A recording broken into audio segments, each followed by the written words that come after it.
Snow, and I'd like to welcome all of you to our January 2023 forum this morning. This is a very sunny, snowy Minnesota winter morning, and we wish you all a good day.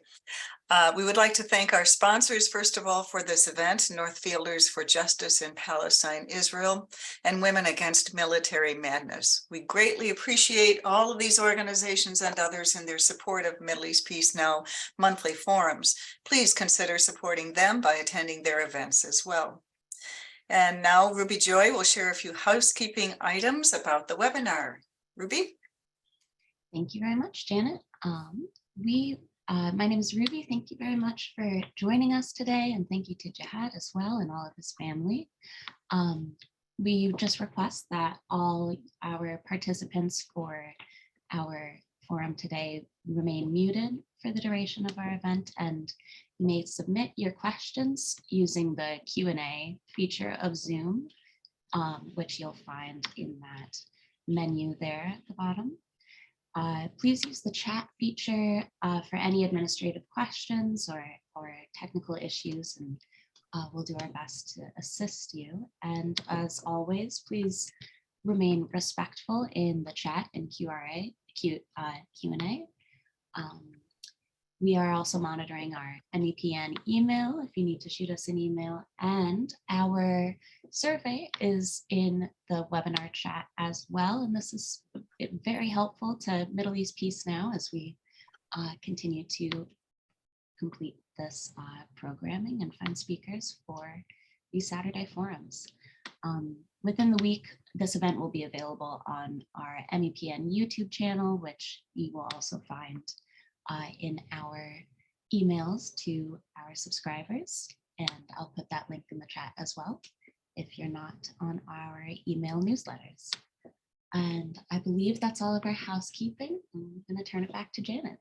Thank you, Ruby. And I'd like to add all of our, almost all of our past forums are accessible, the recordings, on our mepn.org website. So if there are past forums that you unfortunately missed the live version, you may go back and watch those recordings. So there's a wealth of information and excellent speakers on our website. So I encourage you to browse in our website as well.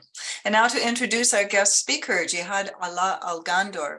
Jehad is a 15-year-old exchange student from Gaza City, and he is living in White Bear, Minnesota, attending White Bear Lake High School. Jehad came to the United States through a full scholarship through the Kennedy-Lugar Youth Exchange and Study Program. And part of his scholarship focuses on experiencing cultures and, most importantly, sharing what life is like, the good and the bad, in Gaza Strip for a teenager. Jehad is an amazingly articulate and mature teen who is eager to address our MEPN audience. Please give Jehad a warm Zoom welcome. Jehad? Hi, thank you. Okay, I'm just going to share my screen right now.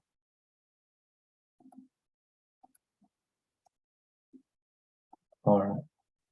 Hello, everyone, and welcome to the Way of Gaza. In this presentation, I'll talk about the youth's life and how the problems that they're facing, what stuff they would like to do in their life, and just how life is in general for youth in Gaza. I wanted to start this presentation with a quote that a senior student in Gaza called Nadia said in 2021 war. She said that they can take our land, destroy our houses, but they cannot take our education. It's not just Nadia's perspective, it's every single teenager in Gaza. As teenagers, we look at education as our pathway to success. We think that our future and our success depends on our education. We do face lots of problems with that, lots of blockade problems. However, we still focus on the education. If our house was destroyed, if we face problems, it's okay. We just have to focus on our education. So these are some of the topics I would talk about today. what do we as teenagers do back in Gaza? What are some of the activities we're able to do? Some of the problems that we face. We do face lots of problems. I kind of tended to get some of the general problems. Our future, is it stable? Is there a clear future or not?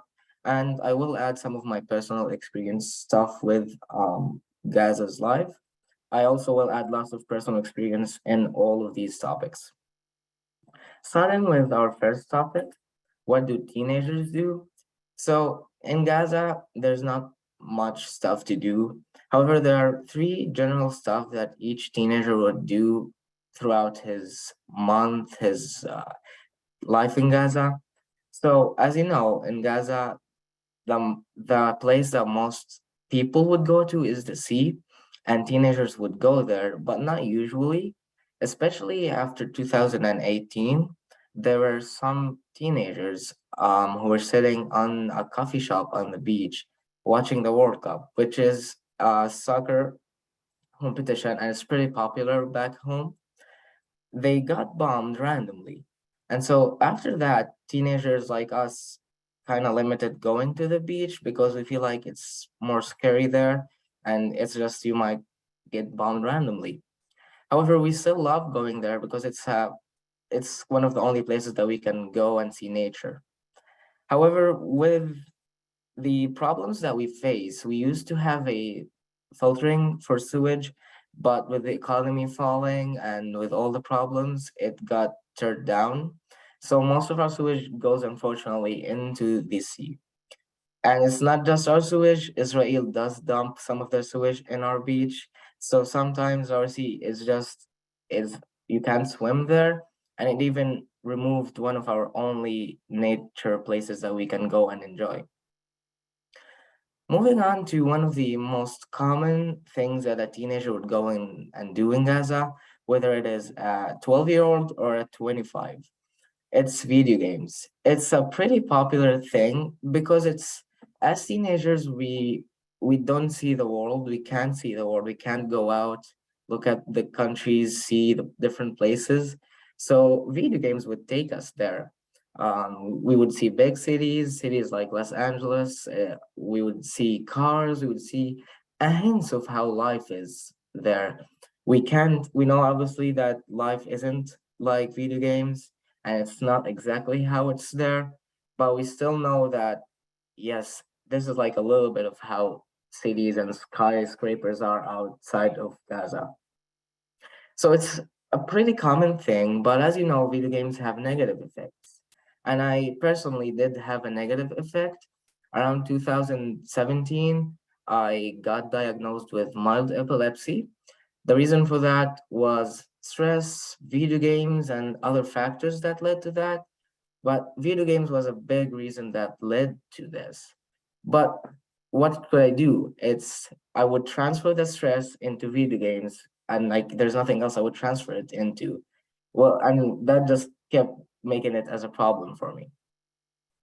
And luckily, just in November 2022, a place for virtual reality opened in Gaza, and it's the first place to open. There was nothing like it before. It's kind of hard to get stuff like virtual reality because Israel kind of limits getting stuff like this. But with them opening a whole store, my friends went there and experienced it, and they just told me it's 100 times better than video games. The reason is, I did experience it here in the US. We get into the city that we love to see. So we do open a game and look and see Los Angeles, but with the VR, we are in Los Angeles. So it kind of just gets us out of the blockade, the war, the problems that we face. We just put all of our stress there. Now, furthermore, some of the simple stuff that not everyone does is, and it's like not so common in Gaza, is stuff like billiards, stuff like amusement parks. The reason is amusement parks, we have like maybe less than 10 in Gaza in total, and they haven't been renovated since 2006 because, as you know, with the blockade, we can't get stuff to renovate these. And it has lots of problems. It's unsafe. So people tend to not go there just to keep being safe. In 2022, probably March, I got introduced into billiards, and it was a nice hobby to do. Go out with friends and just eat some food and play some billiards. It's one of the I was so happy because I found a thing that I didn't do, and I'm able to do it now, and just like a new thing, something new, which isn't something usual to have something new in Gaza. But the problem with the billiards is, as you know, it's more for adults. So there's some people there who smoke a lot. But so as friends, we tend not to go there that much. We tend to move into video games more. Most places that people would go out to, friends, especially teenagers, is just going out, eating some food, and just walking and talking with friends. There's not that much to do. There's no parks, natural parks. As I said, the only natural thing in Gaza is the sea. So all of these just are like simple stuff that teenagers would do in Gaza. Here are some pictures. So on the left is when the VR place opened in November. This is a 16-year-old Nasreen. She said that it makes us go into different places that we're not able to, and as you see, everyone experiences the same thing, and it's just leaving the blockade, leaving the life of destroyed buildings, and just moving into skyscrapers and cars and cities, which is a pretty big dream for teenagers back home. On the right is pictures from me and some of my friends in 2022. We went to this video game place every 2 weeks for a whole year. We didn't go anywhere else because there was nothing else to go to. However, we were still happy every single time. And as teenagers, we kind of accepted that, yeah, this is our life, so why not enjoy it? So we kind of tend to add a little bit of motivation in that, and we do get bored eventually. But what could we do other than that? All right, moving on to problems that face us as teenagers. As you know, the main problem would be the blockade and the war, and the other problems like mental health, social media are a result of that. So our main problem right now is the blockade, and these are some of the personal experiences I had with it. So with the blockade for like more than 17 years, I'm a 15-year-old. We we kind of don't know how normal life is supposed to be like except from social media. And as you know, social media isn't 100% valid. People can do lots of changings, editing in there, but we still see life outside of Gaza from social media. And so, with all of the wars, the bombings, the people around us talking about politics, it all went into school. And I realized this in grade 10, when I realized that when I go to school, most of the time, people would be talking about politics. Teenagers would be talking about politics, war, how they experienced this war, that war, and would just be talking about it for like hours. And I got to realization that why are we talking about this if we're in school and we could talk about different subjects that we could enjoy as teenagers? But it just became an interest, and everyone kind of talks about if you try to open another subject, it would just go into the politics, which is kind of sad, but at least there's something to talk about. And with all the problems, the politics, the wars, we know that now our only way to get away from that is to leave Gaza. Teenagers from grade 7 are just planning to leave Gaza and finding a way, finding a scholarship, someone to fund them, just trying to get good grades to get out of Gaza, which makes other people more depressed and more sunken into themselves because they want to leave Gaza. Um, a personal experience I had in 2021, just before the 11-day war that maybe some of you have heard about, um, just maybe 20 days. We were sitting and there was this talking about the war could come anytime right now. And from that, I noticed every single person in the city was going out, getting food, getting supplies. People in school, kids, friends are just talking about how would they start the war, how would they, what would be the first place they would bomb. And then I am thinking, but it didn't happen, and it's not dedicated to happen. But in Gaza, war became like Christmas, like Ramadan. It's once in a year thing. It should come. If it doesn't come, something is wrong. So when it didn't come for around 20 days, people felt kind of weird. And that indicates how like war became a normal part of our life, which is kind of unfortunate, but this is our life and we got adapted to it. Another thing which we do is going out with relatives a lot and like family gatherings. One of the few things that we could do and still enjoy.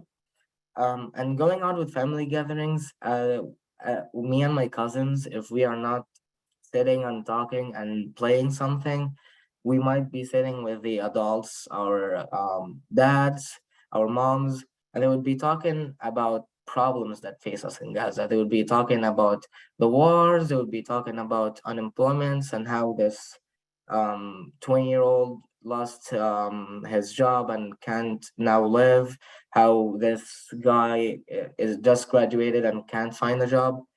All of this, unfortunately, just gets us more depressed and noticing that if we stay here, we might not have a future. And this leads us back to the same thing that we want to leave Gaza. And like this is our first step to success other than education. More stuff that I experienced with blockade is I realized that by talking in family gatherings to my adults, like my dads and my cousins, they all went through the same thing. It's kind of like a big loop that everyone goes to, whether it's like from the 2000 from 2006 until now. So it's not just me or my cousin or my friends. Everyone goes through the same thing: unemployment, no jobs, poverty, which kind of, even if you're a teenager who's kind of sensitive, it kind of even makes you more sunk into yourself. And well, if it's a loop, I'm not going to be able to do it anyways. And this goes into how grandparents and adults weren't able to travel a lot, because traveling is hard because we only have two options, whether it's into Israel, West Bank, or Egypt. We did have an airport in 2006, but it got bombed. And as you know, the economy is falling, so we can't renovate it. And I didn't actually know, sorry, I didn't actually know how serious it is and strict it is to travel from Israel until I had to in 2022 to get to here. There's lots of strict, restrictions on luggage. You can't get luggage with wheels. You're only allowed to get duffel bags, which was kind of surprising. I did know that we're not able to get laptops.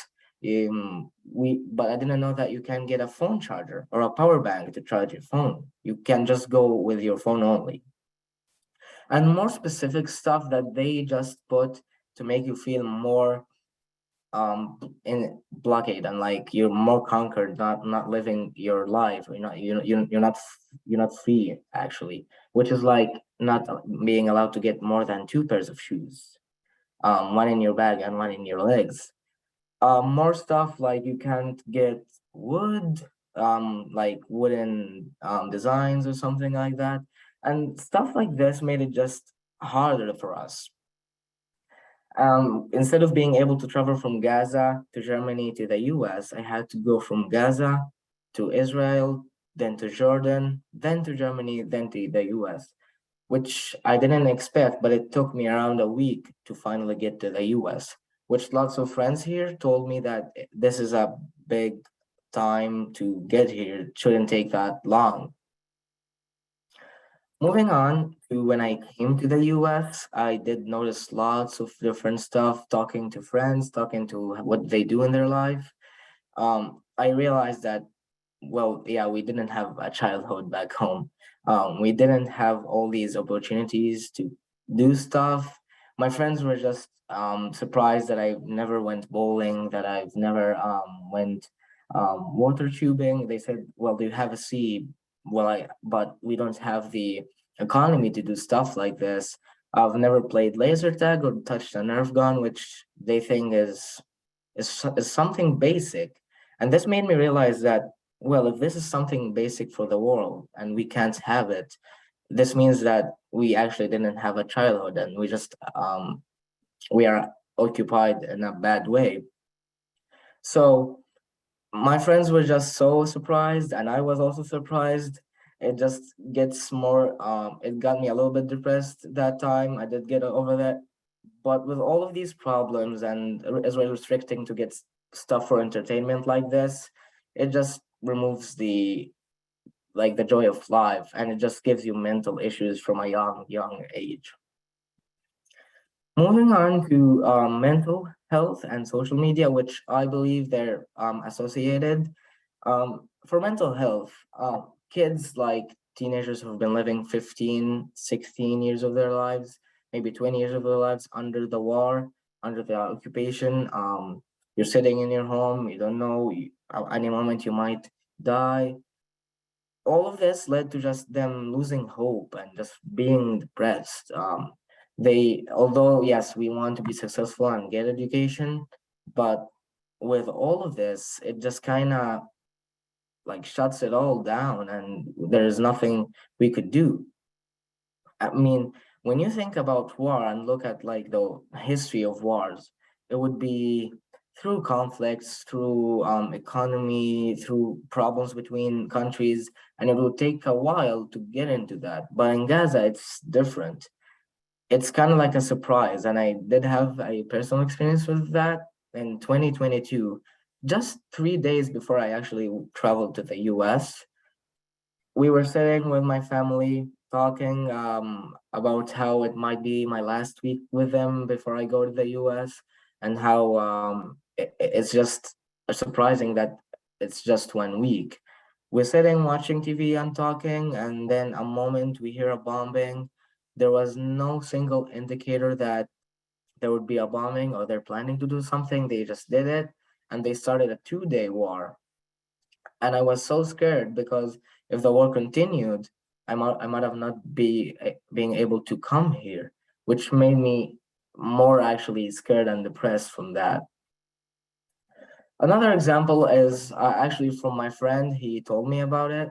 He has a friend who his brother is around 25, and around like 3 years ago he finished university, and until now he's not able to find a job. And the young man, the teenager, overheard his parents talking about how they just can't keep paying for the his brother's money, and just can't keep giving him money, but they have to accept it because it's hard, and there's like 70% unemployment for youth in Gaza. So the friends started talking to us and telling us, hey, I don't have a future. I might just, I want to die. I don't want to be successful. And he went to that thing that, well, I have to leave Gaza. And this just is a big loop that all the problems get you to, well, the first step you should take is to leave Gaza to become successful. And as you see, as you notice, all these problems are just big and might get to lots of mental issues. Social media actually made it even worse.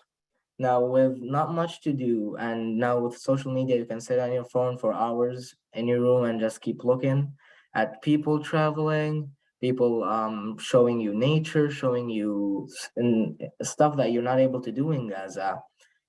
As a teenager, you're sitting in your room and you're looking at that, and you just think, well, what do they have above me that I can't do what they're doing? But then it just gets you into a rabbit hole that now you're gonna just get depressed and be sad. And I did see lots of friends have that happened to them, especially after I came here. Lots of friends got depressed and just couldn't do their normal life stuff. So all of this is pretty big problems, and it's not easy to fix. It's just with not much stuff to do, and all of these stuff that we can do actually might get us depressed. It's pretty sad. Moving on to future for youth in Gaza. I I did notice that there's only two paths in Gaza that you could take, and it's either going outside of Gaza or staying in Gaza. And it doesn't depend if you want to, it depends if you can do it. So in Gaza, the youth, as I said, have a big dream of being successful and being able to help their family with money, build a family, enjoy life, and be able to enjoy a normal life.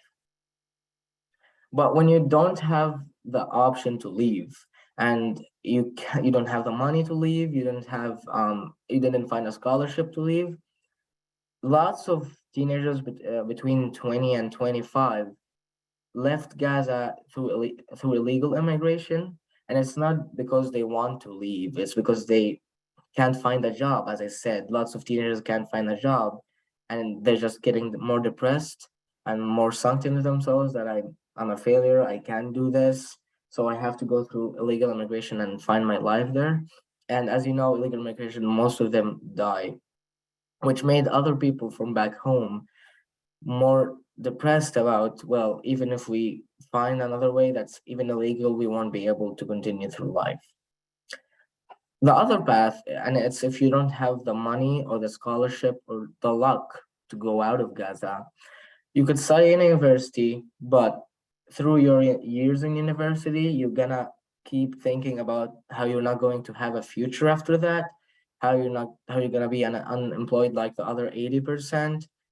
And lots of people that I know have been telling me this, that they're in university and their friends are just coming, just thinking about how to get out of Gaza before even finishing university, because they know and they realize that I don't have a future here. I'm gonna be unemployed for a while.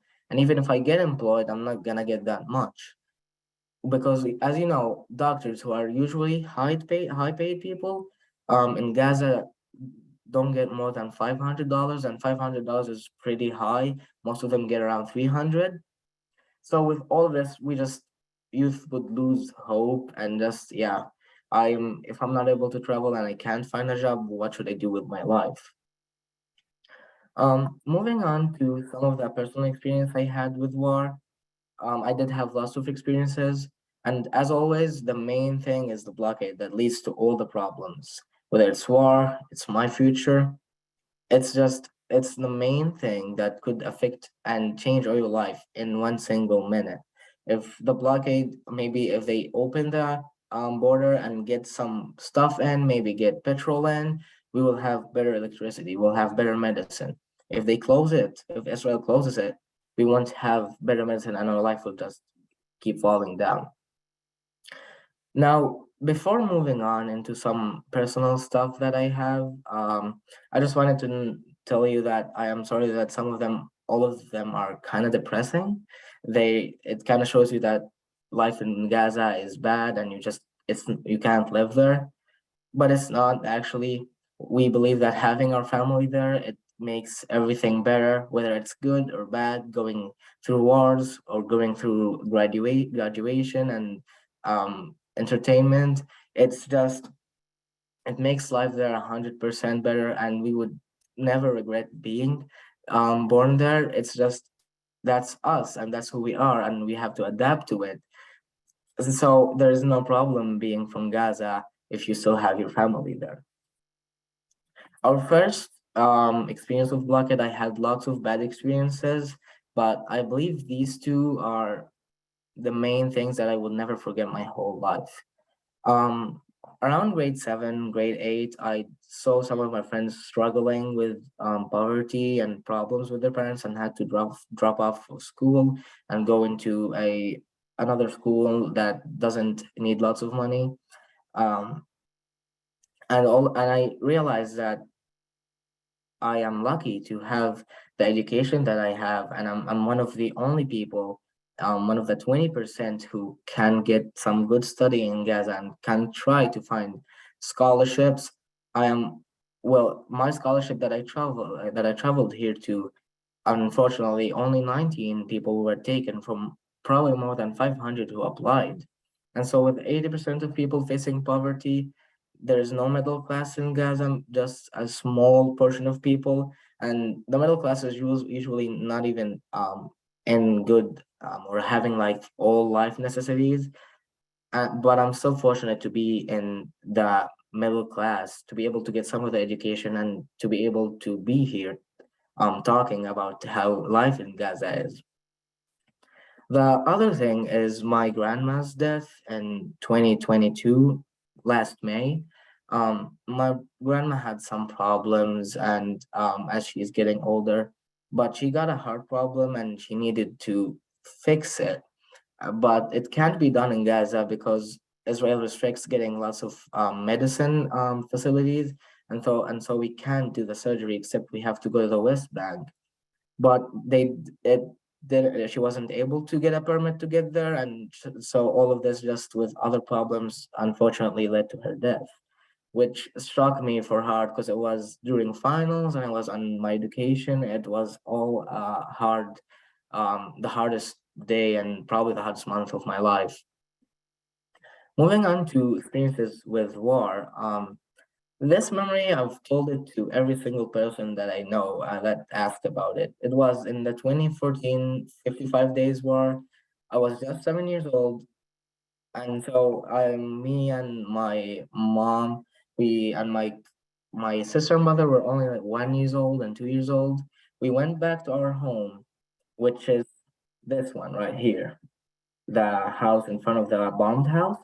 Um, and we were on the 10th floor. We were just sitting, playing, and then my mom gets a phone call, but she ignores it because she thinks it's not someone. I mean, it's a mistake.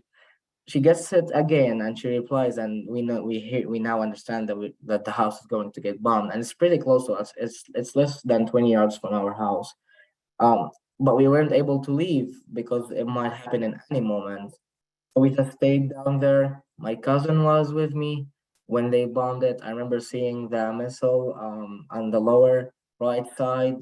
It was pretty huge. It was like the closest encounter I had. My cousin got injured with the glass and everything. I still now remember it like it's in front of me right now. And I always go back to it just to remember it and try to find my face in there. I still couldn't find my face, unfortunately. Um, Other memories that are small, the 2021 bombings, the 11 days, we had to evacuate 2 times. And one time we had to evacuate while sleeping. And we were pretty lucky to wake up just 10 minutes before it happened. 2021, the house that got bombed was next to us around 15 yards also. But luckily, we were able to get out and be safe.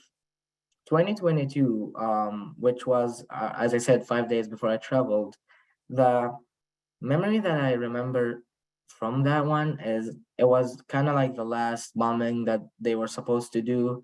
And me and my father was probably around 12 a.m., 1 a.m.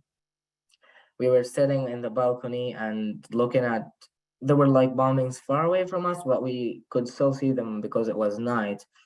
And we were talking about politics, and strategies that they use, which is probably the most thing that we would talk about because there's not that much to talk about. And we're talking about that, and we're seeing the bombings, and I'm kind of counting how many seconds it could take for the sound to travel before the light, which also indicates how normal it became in our life. And I did see when I did some presentations here about Palestine, lots of friends thought that, don't you have PTSD? Don't you have like any mental illness? And I realized that, well, it's a normal part of my life now, so why would I have PTSD? All of them were just so confused. Last thing is my future and what I'm planning to. I'm planning to study medicine and I'm planning to study abroad. but I'm not going to be able to unless I find a scholarship, which is not easy if you're planning to study medicine, as you know. But as I said, we always have hope for a better future, for a successful future. And as I got this quote a while ago, that the end is going to be successful. If it's not successful right now, it's not the end.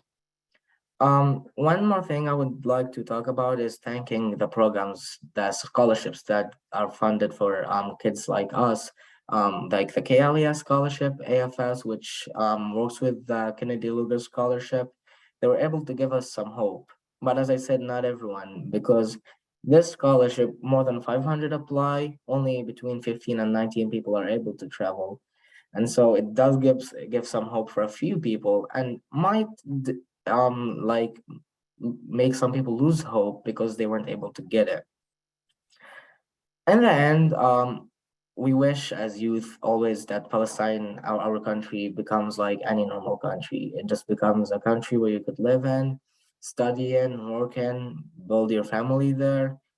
However, if it does not happen, we will always stick to our land, and because we have our right to have our land and have a bright future. If it doesn't happen, it's okay. We still want to be there. I would also like to thank Middle East Peace Now for this great opportunity to share what's my life like back in Gaza and be able to share all these pieces of information with you guys. Thank you, everyone, and I believe it's questions time. I'll pass it to you, Janet. I am working on unmuting myself.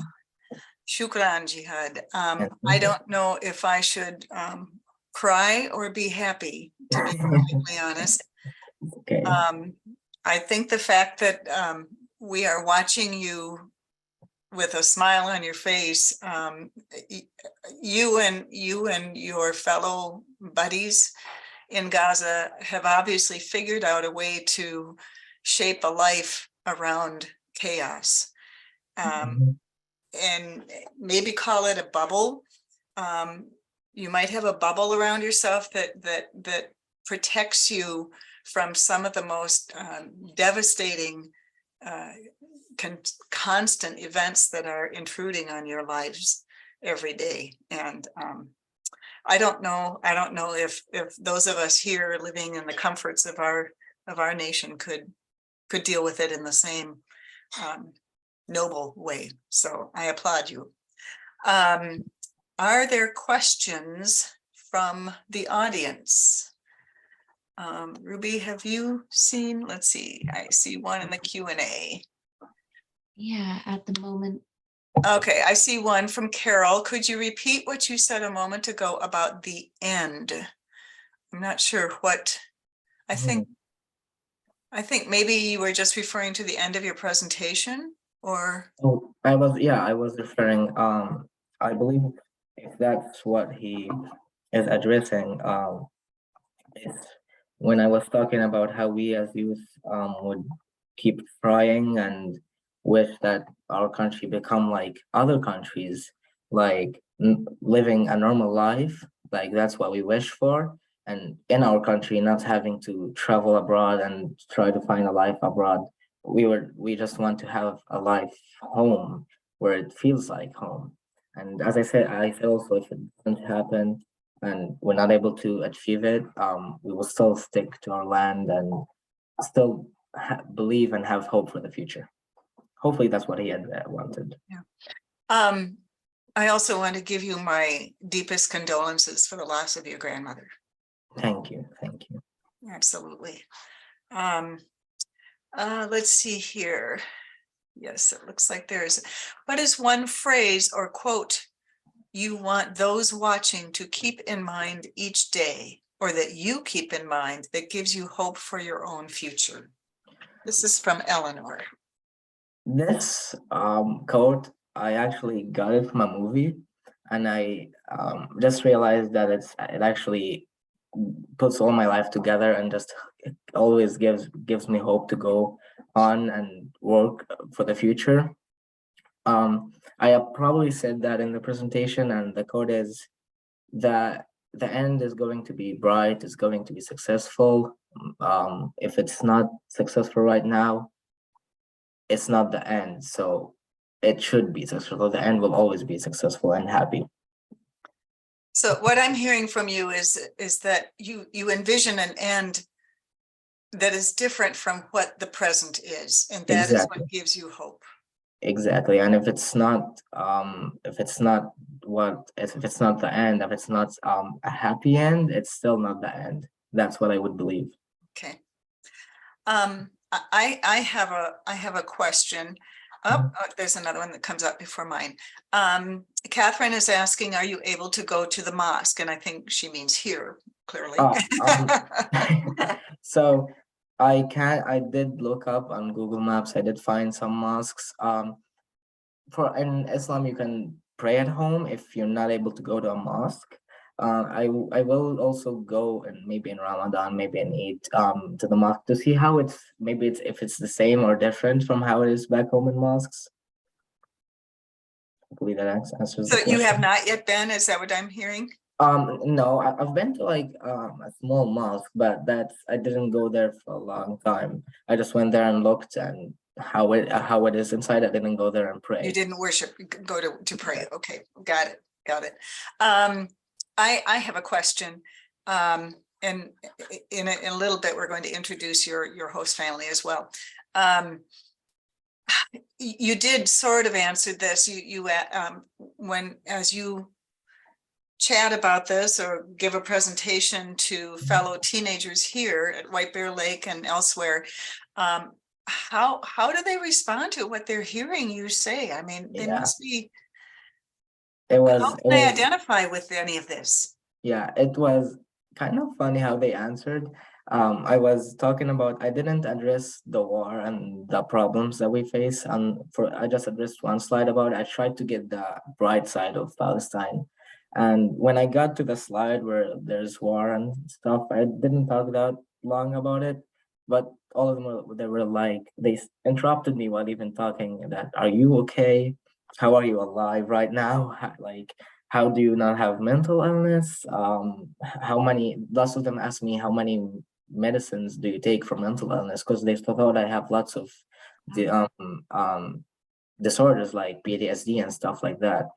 And I have a psychology class, so my teacher was trying to also see if I have something, but I don't have, luckily. And I just kept, and I got this as, I kept talking about this, that, well, if I don't have it, that means it's normal, as you know. And it just became a normal part of our life. So I would never think that I would get PTSD from something like this. Although there must be some kids who do There say, must be some kids, children especially back home, would get so scared about it, because they don't know what is happening out there. They don't know the news. They don't know anything. They're still young. We usually, I remember my mom telling my mom and dad telling my brother and sister that, oh, these are some fireworks and stuff like this, just to make them kind of get out of the mood. And we try to always make them play, watch stuff during bombings, just not even think about it. That kind of helps not to get them problems with it. uh-huh. Thank you for that. Pat is asking, how welcoming have the fellow students and teachers been? We kind of responded about the students, but how about your teachers? The teachers and students were so welcoming. Students, my experience with students, they want to take me everywhere. They want to show me everything right now. And plus, when I talk that as I said, there's lots of stuff in the US that I've never experienced before, and they're looking and surprised that I've never experienced it. Like, I'm in the swimming team right now, and a friend there was just talking about Taco Bell one time, and I said, well, I've never tried it, and I still didn't try it. I might try it later on. And he's like, oh, I'm gonna take you on Monday, and you will come no matter what. And his mom was insisting. Everyone was insisting. They're so welcoming. They're just great people. Wonderful. Next question. Let me have to scroll down here. Here we go. From Tina. I was just wondering how long it takes you to get to school with the checkpoints and military posts. good question, because that may not, we're not done yet. Hold on. Because that's different in Gaza than it is in the West Bank. And military posts. And are you accompanied, or do you go on your own? What happens when you get stopped by the soldiers at checkpoints? Condolences to your grandma. May she rest in peace. Thank you. In Gaza, Israel is like the military.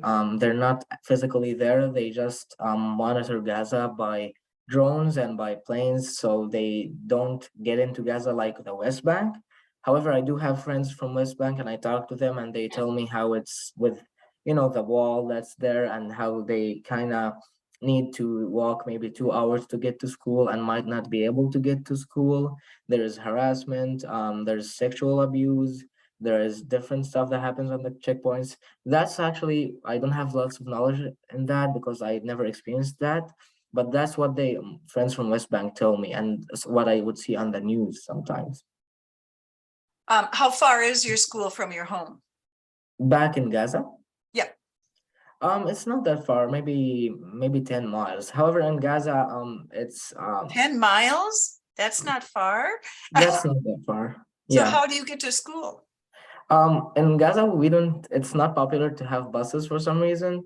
But there's, I think, like a group of people would have cars, and they would, you would pay them some money. They're trusted, obviously, and they would and we would go to school in a car with another group of kids, like a small group of kids in the mornings. So you carpool. We would say you carpool. Carpooling, yeah. Okay. And schools aren't that far away in Gaza, because I live in the main city, and so it's pretty small. Anyways, so it's all around, and like lots of places are around you, anyways. Okay. Back to Catherine. She actually was asking, can you go to a mosque in Gaza? I sure can. I do go. There was sometimes when mosques could get bombed and people would die, but it kind of actually motivates us to go there, just because you would die worshiping God. So that's one thing that will happen, but it doesn't happen usually, thankfully. So I do go to the mosque. Yeah. Okay. Virgil is asking, can you share your experience with Hamas? Do most Gazans support them and their policies, or are people unhappy with them, or mixed? My personal experience that I hear from adults and from lots of people, and that I've experienced, throughout the years, the people interested in Hamas just kept going down. People want to change. People are not always patient. And my experience with Hamas is everyone wants to change the government anyways. Everyone wants to get a elections again, maybe just for some hope that with the new elections, something might happen, life might get better. But whenever that happens, Israel tends to bomb us to make us just forget that and get into bombings again. So I would say that now it's less mixed, it was less mixed than before, and now it's like getting lower throughout that years. Have you been surprised, asks Eleanor, have you been surprised by the lack of knowledge Americans have about Gaza and Palestine? Not that much actually, because social media showed us a lot. There's lots of people who before us came to the US and just were asking people about, do you know what's Palestine? Do you know what's in there?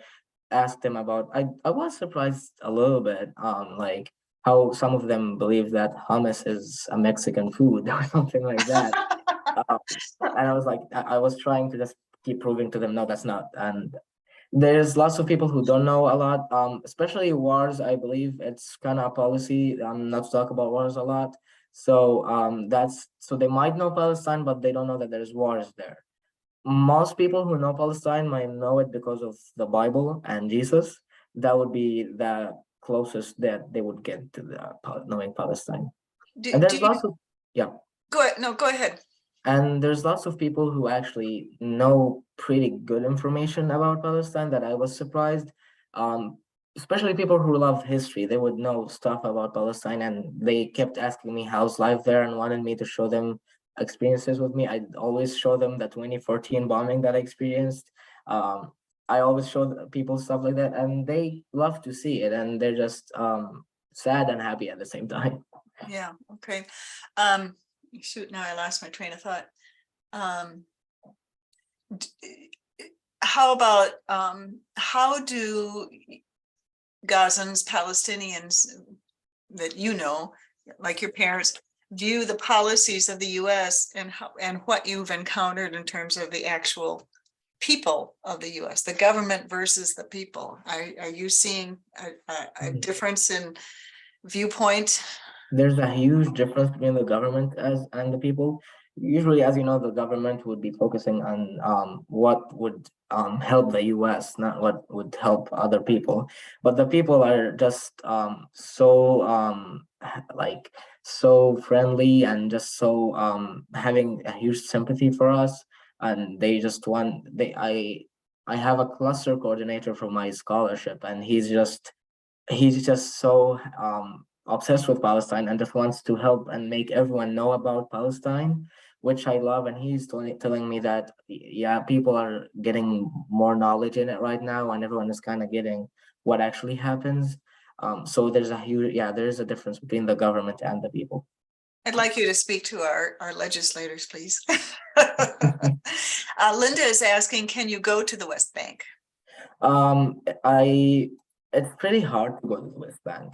Lots of Palestinians in Gaza especially would love to go to the West Bank or to Jerusalem, whether Christians or Muslims, to see the church and to see the Al-Aqsa Mosque.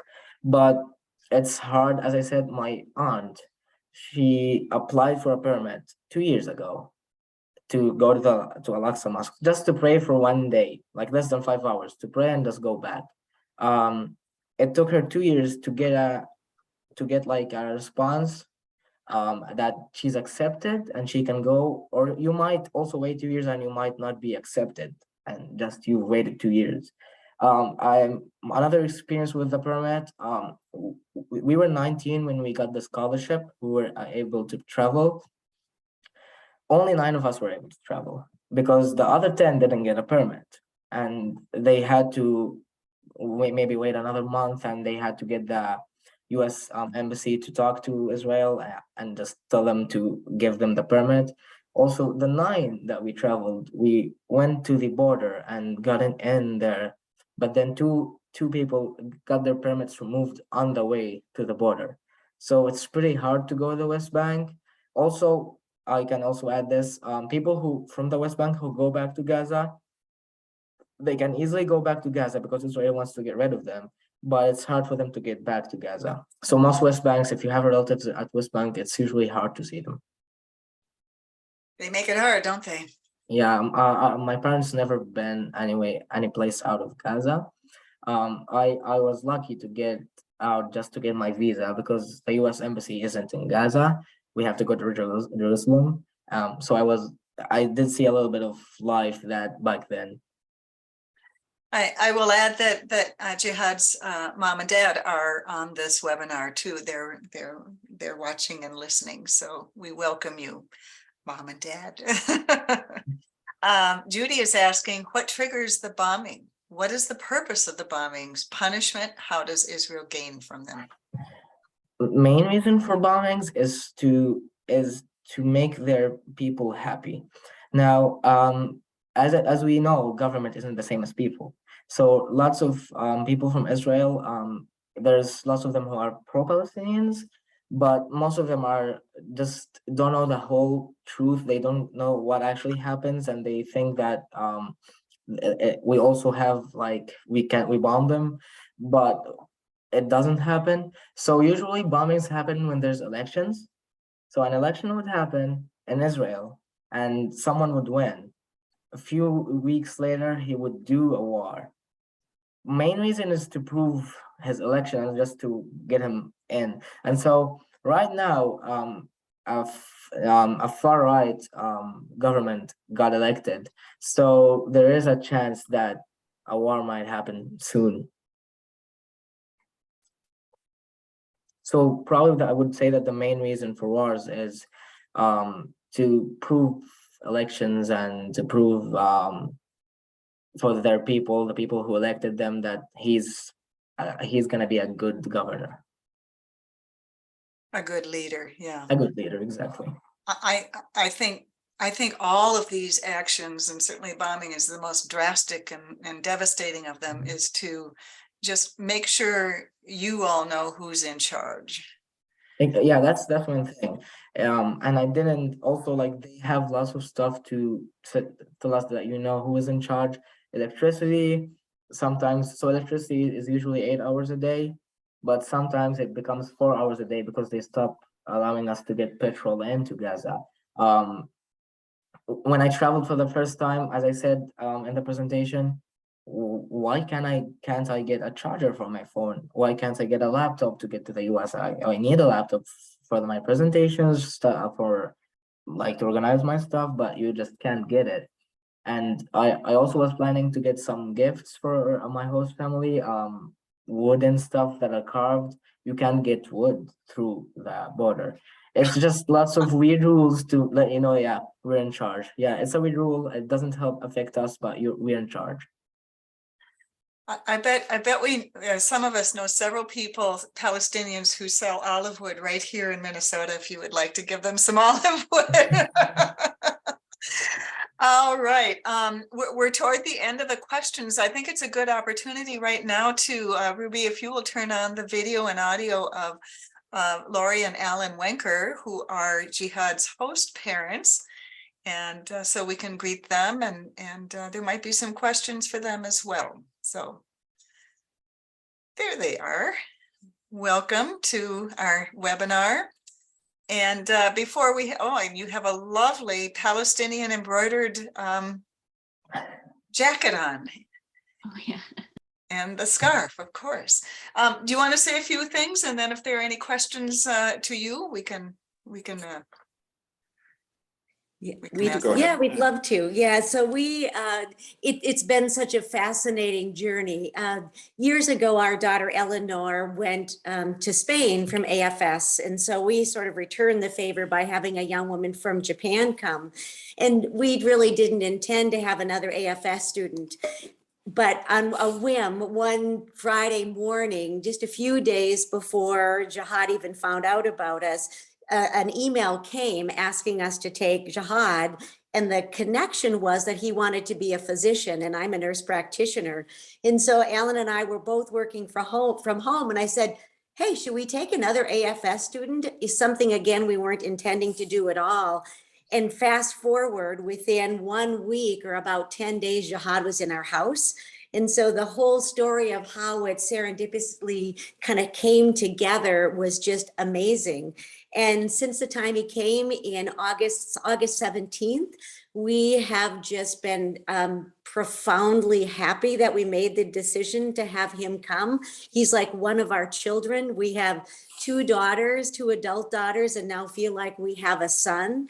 And it's just been amazing with his, I'll never forget when we were bringing him home from the airport, we were on West 7th, which is pretty populated. And he said to us, is this what nature looks like? And it was just like, wow. And not having seen a lake before. So we have just tried for the last 5 months to just inundate him with every experience we possibly can. We've become tourists in our own city, which has been amazing. And now the next 5 months, because we're at the halfway point, we're planning to do the same. We'll take him to New York City to see our daughter, and we're doing spring break with the Black Hills. So just trying really hard to really help in any way for him to get experiences. But it's been amazing. And we also say with Jehad's parents that we are one family, that we are, and my sisters are on, and my daughter is on the presentation today. The Minnesota family is also enriched by our Palestinian family that Jehad has helped us connect with. So we are just so happy and so grateful for the experiences and hearing all of this through Jehad and learning about, wow, the experiences for people from Palestine is just nothing we've ever known anything about. Would you want to say something, Alan? Yeah, I just, Jehad's a wonderfully overly mature kid for somebody who's 15 and is always willing to just do whatever you throw out in front of him. So you know, I took him camping in mid-November, you know, and it snowed on us that weekend. You know, he's never seen snow. I wasn't sure if he was still alive in the morning as I'm trying to get him out of a sleeping bag, but you know, he made it. And I'm hoping to take him camping in February, if working on that, you know, so he'll just do things like that without hesitation. And which is wonderful because, you know, our kids, we're empty nesters. So, you know, he's stuck with two old people. I mean, how much fun is that? Well, I mean, you know, and he's just really good at rolling with the punches. So You're welcoming back the pizza parties in the house with the friends, right? Right, yeah, exactly. We're always happy to embrace anything that he's interested in doing. Yeah, we played virtual reality for the first time over Christmas, which was incredibly fun. Well, based on the smiles I see from both of you, you would be a good advertisement for promoting the idea of hosting a foreign exchange student. Yeah, by all means. You know, if you've ever considered it, do it. And if you haven't considered it, you should. All right, we do have a couple more questions. Thank you for showing your faces and sharing your experiences. And we're just very, I will say, Jehad told me that he had waited and waited and waited and waited for a host family. And there was, didn't you say there was literally one more day? And if a host family had not come to light, that you would not be able to come?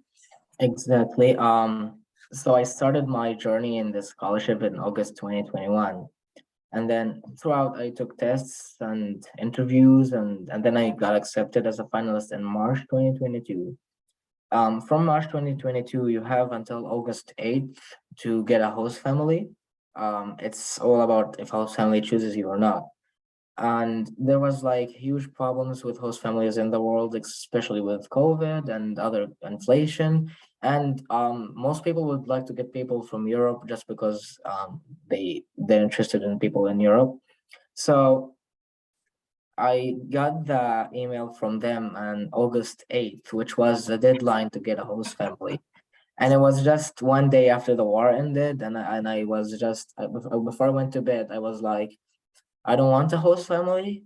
I just want to stay with my family. And maybe I might get a host family in the next month and get to the other deadline.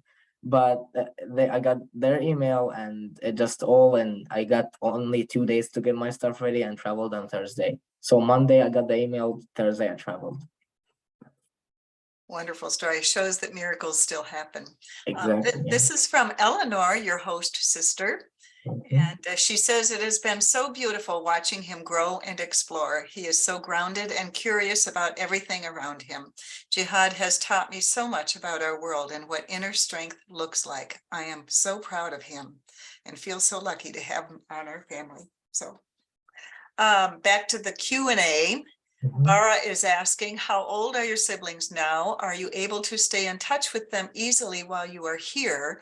Do they hope to study abroad as well? And she has another question, but we'll do that once you answer this one. My siblings are 9 years old and 10 years old. They're still young to think about studying abroad, but my parents are having a view to make them study abroad just to tend to have a more clear future for them, if you would say. Is that the question?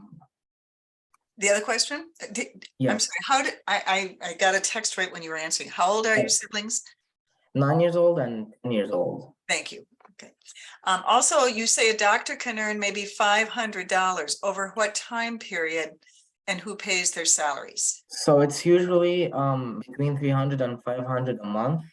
And most doctors, I know my cousin, he came back just this year and worked for like maybe 3 months and just wasn't so happy with what he could get, and it didn't help him to live through life. So he's trying to get out right now. And who gives them the salaries? It's usually depending on the hospital. If it's a private hospital, it would be the hospital owners themselves. If it's like a public, um, it's usually with all the funding that they could get. So that's one thing. Depending on the funding that the hospital could get, it's on the money you would get. That would be a labor of love for sure. And when you say you want to go into medicine, you want to stay in Gaza and practice medicine in Gaza? So I would like to study medicine outside of Gaza, but I would like after kind of getting my future a little bit like more clear and like having a better understanding of it, I would like to come back to Gaza and just tend not to have the same problem that happened with my grandmother, because my grandmother, she had to go to the hospital and they didn't take much care of her because there is just these doctors don't get paid that much and they're just living in war and depressed. So I would like to go back and just change that, just because even though we're in war, we still might be able to save lives. Thank you. It looks like there's one more question, and it's a fun one. Do they have pickleball in Gaza? Because evidently you love pickleball. Yeah, I got introduced to it from my host mom, and I just loved it. It was so nice. Actually, pickleball just got introduced in Gaza, and I did see an advertisement that is gonna open just about 2 months ago. So it's pretty new in Gaza right now. It will take some time to get popular, but I believe it's a great sport in Gaza, especially because now maybe elderlies who are just sitting in their home and not having anything to do might go and be able to do something. Okay, and that looks like the extent of the questions, and I think we can wrap that part of it up. A huge thank you, Jehad, for joining us this morning, and Thank you for having me. Thank you. and also for opening yourself up to all that you deal with. That takes some courage in and of itself, and we really appreciate that. Thank you everyone for attending. We hope you enjoyed this and learned from this morning's forum. A reminder to complete the very short evaluation survey, whose link may be found in the chat sidebar. Ruby did repost it, so you don't have to hunt for it. And as always, today's forum recording will be posted on our website as well as on YouTube.